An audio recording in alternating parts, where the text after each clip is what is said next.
কেন আমি মুছবো তো, শুনতে পেলে তোমার কথা। Hello guys, good morning, welcome back to my channel Rimpa's ব্লগে তোমাদের অনেক অনেক স্বাগত, অনেক ভালোবাসা জানিয়ে আজকে ভিডিওটা আমি এখান থেকেই শুরু করছি। আই হোপ তোমরা খুব ভালো আছো আর আমি ভিডিওটা তোমাদের খুব সুন্দরভাবে দেখানোর চেষ্টা করব। তো চলো আমার সঙ্গে থাকো, তাহলে ভিডিওটা দেখতে থাকো। আর আমার শরীরটা ভীষণ খারাপ, তো গলাটা মানে প্রচুর শরীরটা খারাপ, মাথার যন্ত্রণা, গলায় ব্যথা, মানে গলা দিয়ে মানে আওয়াজই বেরোচ্ছিল না, আজকে হালকা আওয়াজ বেরোচ্ছে। এদিকে দেখতে পাচ্ছ আমার শরীরটা খারাপ বলে আমার ছেলে প্রচুর পরিমাণে আমাকে আদর করছে আর কি। আর একটু যে কাশি হলো না, ও ছুটে গিয়েছে জল আনতে। এতটা ওই ছোট বাচ্চা হলে কী হবে, ও প্রচুর অন্যায় করে, কিন্তু আমার প্রতি ওর যে একটু কেয়ার আছে না, আমার যদি একটু কষ্ট হয়, আমার যদি একটু ব্যথা লাগে, ওর যেন কত কষ্ট হয়, ও হাউ হাউ করে কাঁদে। এই দেখতে পাচ্ছ জল এনে ওর ফিটারে দেখো, ওর ওয়াটার বোতলটা এনে আমাকে দিয়ে দিয়েছে। তো আমার এই সময় এতটা ইমোশনাল হয়ে পড়েছিলাম যে আমার ছোট বাচ্চাটা এতটা আমার প্রতি কেয়ার করে। তোমরা সারাদিন দেখতে থাকো ও আমার কত কেয়ার করেছে, তোমরা না দেখলে বিশ্বাস করবে না যে ও প্রচুর অন্যায় করে, প্রচুর মানে দুষ্টুমি, মানে ওর মতো অন্যায় আমি মানে এত বাচ্চা দেখেছি, প্রচুর অন্যায় করে। কিন্তু ও যে আমার প্রতি এতটা কেয়ারিং না, বলার মতো নয়। মানে আজকে ভিডিওটা দেখলে তোমরাও জানতে পারবে কতটা কেয়ার করে। ওই দেখো না, জলটা রাখতে গিয়ে বলছে তুমি আরেকটু খাও, বেশি করে খাও। তো কী আর বলবো, আমি এখন ভিডিওটা এডিট করছি, আমারই চোখে জল এসে যাচ্ছে। আমার ছেলে আমাকে এত ভালোবাসে। এমনিতেও কোনো সময় যদি আমি একটু ব্যথা পাই, একটু কষ্ট লাগে, ও প্রচুর পরিমাণে কাঁদে। তো বসছো হ্যাঁ হ্যাঁ, না না বাইরে বসেছিল, তারপর আবার ঘরে বসবে, আবার দে বস। এদিকে কারেন্টটাও নেই। এই দেখো গামছা পেতেছে, আমি বিছানাটা গুছিয়ে দিয়ে গেছি, ওই ঝাড়ুটা নিয়েছে, আবার নিজে নিজে আবার ঝেড়েছে, আবার এই গামছা পেতেছে। ও নাকি গামছার ওপরে নাকি পড়তে বসবে, তাহলে বুঝতে পারছো কেমন অবস্থা। গলাটা প্রচণ্ড ব্যথা, কথা বলতে পারছি না, এত কষ্ট হচ্ছে। তো যাই হোক, তোমাদের সঙ্গে একটু গল্প করতে বেশ ভালো লাগে, কষ্ট নিয়ে একটু কথা বলতেও ভালো লাগে, তো ওই জন্য আর কি। তো এদিকে বিছানাটা গুছিয়ে নিয়েছি, এদিকে এতটা পরিমাণে ঘরটা যেন অন্ধকার অন্ধকার হয়ে যাচ্ছে, ফোনটা সেট করিনি। তো ওইদিকে ঘরটাও ঝাড় দিয়ে নিয়েছি, ঘরটা মুছবো। ওইদিকে দেখতে পাচ্ছ ফ্রিজ বন্ধ, সবে মাত্র আমি ফ্রিজের বরফটা গলাতে দিয়েছি। এত পরিমাণে ফ্রিজে বরফ হয়ে গেছে না, কি বলবো, তোমাদেরকে দেখাচ্ছি। আমার ফ্রিজ পুরো কাশ্মীর হয়ে গেছে। কারেন্ট নেই রে বাবা, আমার ফ্রিজ দেখো পুরো যেন সেই কাশ্মীর হয়ে গেছে। এই দেখো ফ্রিজে আইসক্রিম রয়েছে, মাছ মাংস এটা সেটা রয়েছে, এই দেখো পুরো বরফে বরফ। না দেখতে হবে না, ফ্রিজের কাছে এসো না, ফ্রিজের কাছে না না না, ফ্রিজ আর খুলবে না, তুমি আর ফ্রিজ খুলবে না, যাও ওঠো। তো চলো বন্ধুরা ঘরটা মুছে নিই। বন্ধুরা তো আমার বাবু, আমি মুছতে যাচ্ছি, তো ভাবলাম কারেন্টটা নেই, একটু জল ছড়া দিই, একটু হালকা করে মুছে নিই, নাহলে বাবু তো আবার ভিজের মধ্যে হাঁটাচলা করবে, ওর আবার সর্দি কাশির ধাত হয়ে যাবে। তো ওই জন্য ভাবলাম চলো এই। আর এইদিকে দেখো আমার বাবু হাত থেকে মগটা নিয়ে তো বলছে তোমার শরীর খারাপ, আমি মুছে দিচ্ছি। আমার এতটা পরিমাণে ও বিরক্ত করে ঠিক আছে, কিন্তু আমার প্রতি ও এতটা কেয়ারিং না, বলার মতো না। ওইটুকু ছেলে যে এতটা কেয়ার করে। আমি একটু কাছতেই দেখেছি সকালবেলা, যে জল নিয়েই চলে গেছে আমাকে খাওয়াতে, খেতেই হবে বাধ্যতামূলক। কী হলো বাবা, এদিকে নিয়ে এসো, এদিকে নিয়ে এসো, এদিকে নিয়ে এসো। তো এখন মোছাটাকে নিয়ে চলো, আমি মুছে নিই শোনাই, আমি মুছে নিই। তো এখন আবার মোছাটা কেন আমি মুছবো তো, শুনতে পেলে তোমার কষ্ট হচ্ছে। সত্যি আমার ছেলে, ওর বাবাও কেয়ার করে, ও কেয়ার করে, তো দুজন মিলে এটার কাছে বিছানাটা একটু গুছিয়ে নিয়েছে। আমি ভালো করে গুছোইও নি, দেখো এদিকে ট্রলিগুলো বের করে রেখেছি বলে ওখানে আবার ভর্তি হয়ে আছে। তো যাই হোক, বিছানাটা পুরো পরিষ্কার ছিল, বাবু এইগুলো ভর্তি করে দিল। তো গলার আওয়াজটা বুঝতে পারছো, পুরো একটু ভারী হয়ে গেছে গলার আওয়াজটা। তো চলো বাবু আমি মুছে নিই, চলে এসো, তুমি বিছানায় উঠে যাও, আমি মুছে নিই। তুমি মুছেছো, তুমি অনেক মুছেছো বাবা, তুমি আমার অনেক করে দিয়েছো। তো চলো চা বিস্কুট তো খেয়েছি, এবার ওষুধগুলো খাওয়া যাক। এই গলা ব্যথা, মাথা যন্ত্রণা, এইসব নিয়ে, গলা থেকে আওয়াজ বেরোচ্ছিল, এইসব নিয়ে যেন আর থাকা যাচ্ছে না, ওষুধ খেতেই হবে। এদিকে দেখতে পাচ্ছ আমার ছেলে দেখো না, ওষুধ খাওয়ানোর জন্য পাগল। ওষুধ বলেছি না এই ওষুধগুলো খেলে আমি ভালো হয়ে যাব, তো দেখো না ওষুধগুলো মানে গালে মানে ও পারলে মনে পাতাটা সমেত ওষুধ আমাকে দিয়ে ভালো করে দেবে।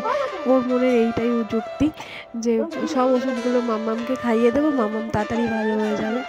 তো কী আর বলবো। তো এখন আমি ভিডিওটা দেখছি, এতটা মানে কি বলবো তোমাদেরকে, তো ভালোও লাগছে, হাসিও লাগছে, কষ্টও পাচ্ছি। আমি আমার ছেলেকে বকার সময় কী বলো তো, ও প্রচুর পরিমাণে অন্যায় করে। ওকে বকার সময় না একটু বকেও দিই, তারপর আমার নিজের মনে মনে কষ্ট হয়। এই এত বড় বড় ট্যাবলেট না আমি খেতেই পারছি না। এদিকে আমার ছেলে তো আমাকে জোর করে খাওয়াবে। 3টে ওষুধ খাওয়া হয়ে গিয়েছে, আমার ছেলে এখনও আমাকে খাওয়াবে ওষুধ। তো চলো, খুবই কষ্টকর এই ওষুধ খাওয়ার জিনিসটা।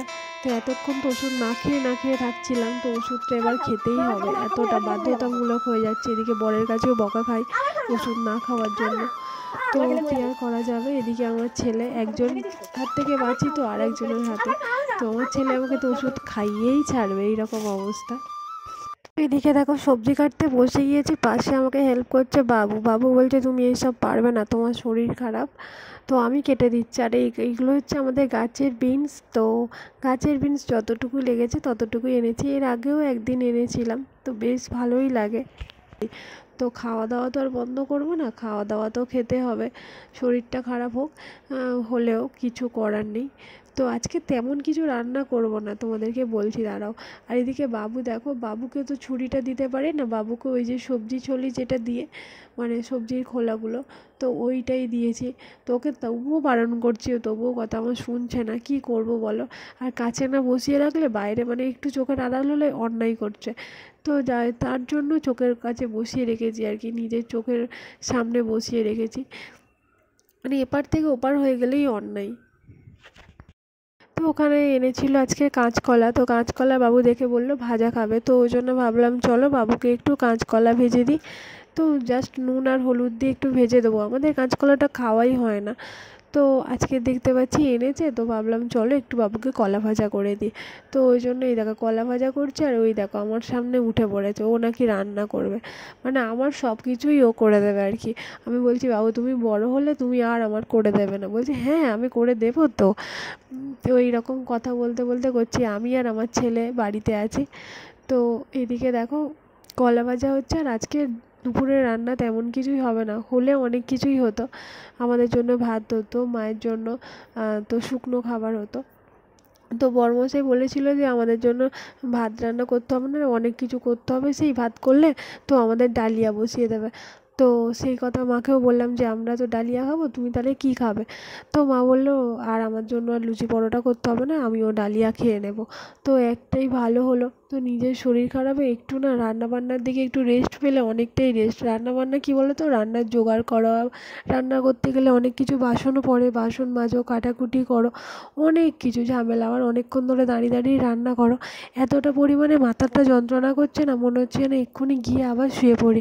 তবে ডালিয়া তো এমন কিছু ব্যাপার নয়, সবজিটা ভেজেই তো প্রেসার কুকারে দিয়ে দিলেই ডালিয়াটা হয়ে যাবে।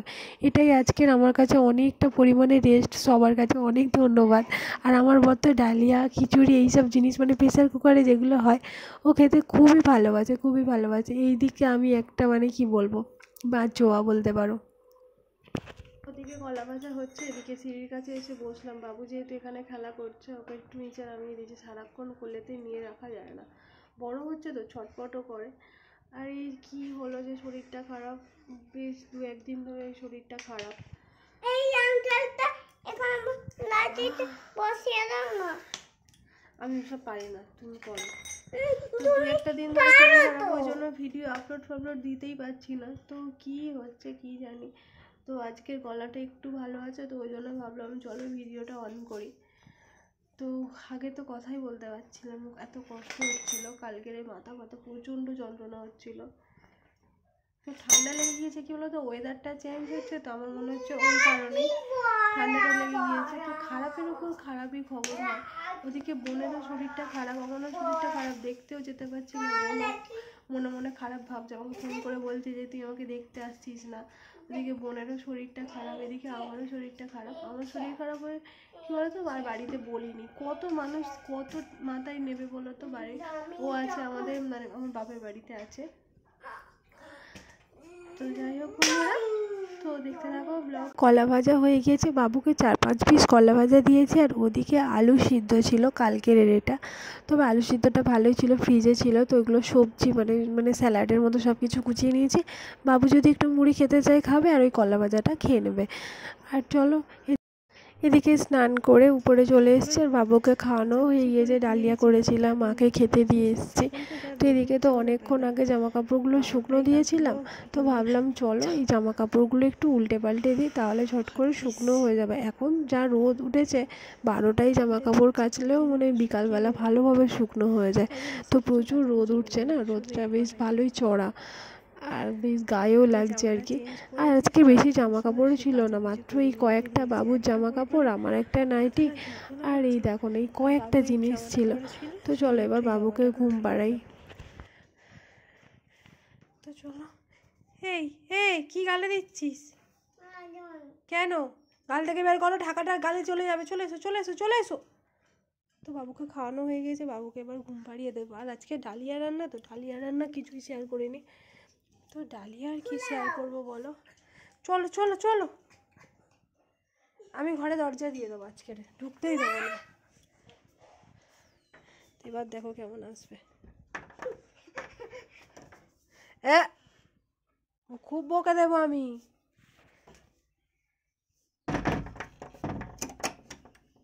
বাই, তাড়াতাড়ি এসো, তাড়াতাড়ি এসো, বিছানায় ওঠো। তো চলো বন্ধুরা, ওকে ঘুম পাড়িয়ে দিই। Good afternoon friends. তো বিকালবেলা আবার এই জামা কাপড়গুলো তুলে নিচ্ছে, পুরো শুকনো হয়ে গিয়েছিল। আর খাওয়া দাওয়ার সময় না তোমাদের কিছু শেয়ার করিনি, ওই তো ডালিয়া খেলাম। তো বড়মশাই আসতে দুজনে মিলে খেয়ে নিলাম, একটা থালায় নিয়ে নিয়েছিলাম, চামচ দিয়ে দিয়েছিলাম। তো ওকে ওকে খেতে দিয়েছিলাম, ও আমার গালে দিয়ে দিল, আমিও খেয়ে নিলাম টপ টপ করে একদম। আর এদিকে দেখো জামা কাপড়গুলো নিয়ে এসে রাখলাম, ওদিকে চাও বসিয়ে দিয়ে এসেছি। এদিকে বাবুর দিয়েছি মাখানা, তো রোস্ট করে দিয়েছি আর কি, ও মাখানাটা খেতে খুবই ভালোবাসে, তো ওই জন্য আর কি মাখানাটা ভেজে দিয়ে দিয়েছি। তো নিজেও একটু পরিপাটি হয়ে নিলাম, মুখ টুক ধুলাম, তো একটু চুলটা বেঁধেছি। তোমাকে দেখাবো। এই তো আমার বাবু, আমার বাবু কি খাচ্ছে? পকোড়া। পকোড়া মাখানা। তো নিজে একটু পরিপাটি হলাম বলতে চুলটা বাঁধলাম, আর একটু সিঁদুর করবো, টিপ পরবো। পাওয়া যাচ্ছিল তো বন্ধুরা। তো যেতে হবে একটু দোকানে, তো মা একটু এক জায়গায় হালখাতা করতে যাবে, সেখানে দোকানে যাবো আর কি। মানে হালখাতা আমি করতে যাবো না, আমি দোকানে বসবো, আমি দোকানে বসবো, আর মা যাবে একটু হালখাতা করতে। তো ভাবলাম চলো, এতটা মানে কাশি হচ্ছে, একটু আদা দিয়ে চা বসি। আচ্ছা দেখাচ্ছি, আদা দিয়ে চা বসিয়েছি, তো চাটা খাবো, খেয়ে তারপর যাবো। আমাকে দেখাও আমাকে দেখাও আমাকে দেখাও, এই তো দেখো। তো বিকালবেলা ঘুম থেকে উঠে একটু বকাঝকা, তো একটুখানি মারটাও খেয়ে নিল, এক ঘা পিঠের চালে দুম করে একটা মার খেয়ে নিল। তো কেন বলো তো, ওকে ঘুম থেকে উঠে আমি জিজ্ঞাসা করছি এই খাবে না ওই খাবে না সেই খাবে না, তো বারবার ওকে বলছি বাবু তুমি কি খাবে, বাবু তুমি কি খাবে, বারবার ওকে জিজ্ঞাসা করছি। ও তো কিছু বলছে না। এবার আমি যে কটা বলছি, আপেল খাবে, বারবন বিস্কুট আছে খাবে, ওর জন্য একটা অরেঞ্জ বিস্কুট আছে খাবে, তারপরে বাটার বিস্কুট আছে না, ও হ্যানা তেনা ও কিছুই খাবে না। তারপরে ওকে আমি বলছি দুধ সুজি খাবে, বাবা দেখেছো দুধ সুজি খাবে না। তারপরে এখানে আপেল কেটে দিয়েছো, বাবাকে খেতে দিলাম, ও বাবা খেয়ে পড়াতে চলে গেল, এখানে কেটে রেখেছি না। এত কিছু বলছি হবে না, একটা পেট ভরা তো কিছু খেতে হবে, তারপর তো দোকানে যেতে হবে না। লাস্টে একটু কাঁদতে কাঁদতে এই মাখানাটা একটু রোস্ট করে দিলাম, বললো হ্যাঁ মাখানা খাবে। এইসব হালকা খাবার খেলে হয় বলো তো? এই শরীরটা কি করে হবে তোমরা বলো? এবার জোর করে যে খাওয়াবো না, জোর করে আমি খাওয়াতে পারি না, ও এতটা পরিমাণে দুষ্টুমি করে, তো কি বলবো। তো চলো বন্ধুরা, ওদিকে আমি চাটা বসিয়ে দিয়ে এসেছি, চাটা করে নিয়ে আসি। তো বন্ধুরা সন্ধ্যে দিয়ে তো তারপর বাড়ি থেকে বেরোলাম দোকানের জন্য, নাহলে সন্ধ্যাটা দেওয়া হবে না, তো ওই জন্য ভাবলাম চলো সন্ধ্যাটা দিয়েই বেরোই। আমাদের দেখা যাচ্ছে না, অন্ধকার হয়ে গেছি। দোকান, এটা কাদের দোকান? এটা যেন ছোট মার দোকান। এটা যেন ছোট মা কি ভাজছে, গরম গরম ফুলকা ফুলকা চপ। তোর মা বুঝেই গেছে যে না এলে আমার কাজ হবে না, তাই চলে এই না, মা কোথায় যাবে ফোন করলে? এর দোকানে এসেই মানে অন্যায় সব শুরু হয়ে গেছে, কি বলবো, আর ভালো লাগে না, এই জন্য আমি দোকানে তোকে পাঠাই না, আর আমিও আসতে চাই না। এই দেখো একটা একটা যে কোনো একটা নেবে, একটা রাখো, একটা তাহলে ব্যাগে রাখো, একটা ব্যাগে রাখো, একটা ব্যাগে রাখো, একটা ব্যাগে রাখো, এক্ষুনি দুটো খেতে দেবো না আমি, একটা ব্যাগে রাখো, আমার গলা কথা বলতে কষ্ট হচ্ছে বাবা। রাখো রাখো রাখো,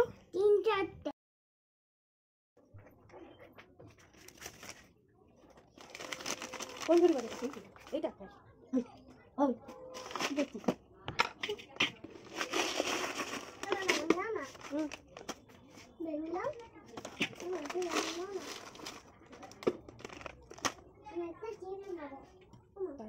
একটু দিয়ে দিতে।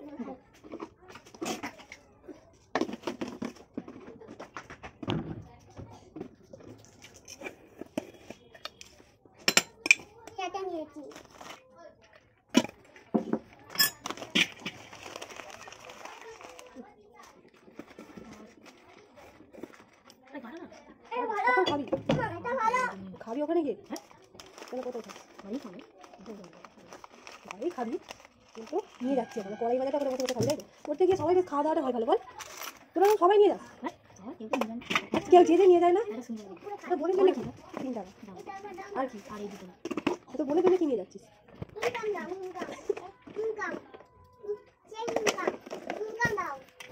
কি ইনকাম? ইনকামটা কি রে? এটা ইনকাম? তোর কি আমাদের ইনকাম? ওইসব ইনকাম কিচ্ছু না বাবু, ওরকম ছটফট করে গেলে কিচ্ছু দেবো না। এদিকে জায়ের কাছে কটা জামা দেওয়া ছিল সেলাই করার জন্য, তো ওকে দিয়ে পাঠিয়ে দিয়েছিলাম, তো আজকে নিয়ে যাচ্ছে আর কি। ও সেলাই করা হয়ে গিয়েছে, ভাই খাচ্ছে না।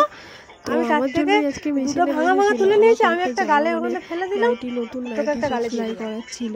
আর এদিকে দেখো আমার সোনা পড়ে ভাই কোথায় খুঁজছে। ভাই হচ্ছে আমাদের দোকানের সামনে একটা দিদি ভাইদের বাড়ি, তো ওরা বাবুকে খুবই ভালোবাসে,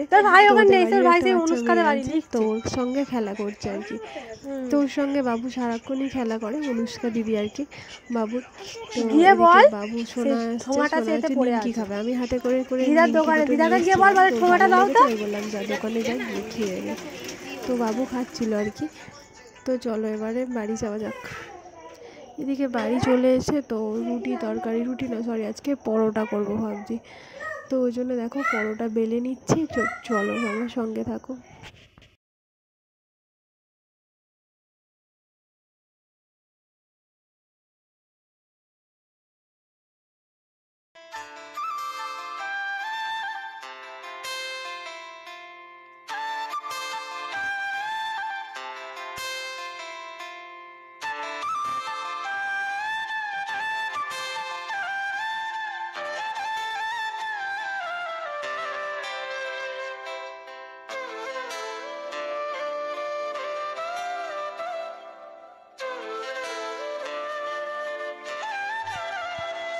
বাবু বাবু খাবে এসো, চলে এসো, এখন আর কুড়াতে হবে না, খাবে এসো, চলে এসো, খাবে এসো। তো এদিকে দেখো আমার খাবার আর কি। তো এই যে আমার ছোট্ট হটপটে এই দেখো পরোটা করেছি, আর আছে দেখো এই যে চপটা দেখতে পাচ্ছ, এই চপটা হচ্ছে আমার যা আমাদের খেতে দিয়েছে আর কি। তো এই চপ আজকের ওর দোকানে অনেকটাই বেশি হয়েছিল, আর আজকে করেছি ছোলার ডাল। তো এই হলো আজকের আমাদের রাতের খাবার দাবার। আর চলো আমরা খাওয়া দাওয়া করে নিই, তারপর একটু আবার কাজ আছে। তো কাজ আছে বলতে এই কাজ, কয়েকটা জামা কাপড় ছিল না, এই জামা কাপড়গুলো না ভাঁজ করে রাখলে আবার সকালের জন্য পড়ে থাকবে, আবার সকালে উঠে এই জামা কাপড়গুলো ভাঁজ করতে গেলে অন্য কাজগুলো ঠিক গুলিয়ে যায় আর কি। এই জন্য দিনের জামা কাপড় দিনে গুছিয়ে নিলে না আরও মানে কি বলবো, মানে পড়ে থাকে না, দেখতেও বাজে লাগে। তবুও বাচ্চা কাচ্চা থাকলে না ঠিক দেখবে জামা কাপড় যেন এখান ওখান হয়ে থাকে। তো চলো বন্ধুরা এই ভিডিওটা এখানেই শেষ করছি, বাবু অনেক বিরক্ত করছে, মানে ওর ঘুম পেয়ে গিয়েছে আর কি। তো চলো ভিডিওটা এখানেই শেষ করি। তোমাদের যদি কিছু ভালো লেগে থাকে প্লিজ একটু লাইক কমেন্ট শেয়ার করে দিও, আর আমার চ্যানেলে যদি নতুন বন্ধু হয়ে থাকো চ্যানেলটিকে অবশ্যই একটু সাবস্ক্রাইব করে দিও। তো চলো আজকের মতো টাটা, দেখা হবে একটা নেক্সট ভিডিওতে। ততক্ষণ তোমরা খুব ভালো থেকো, সাবধানে থেকো, হাসি খুশি থেকো, বাই।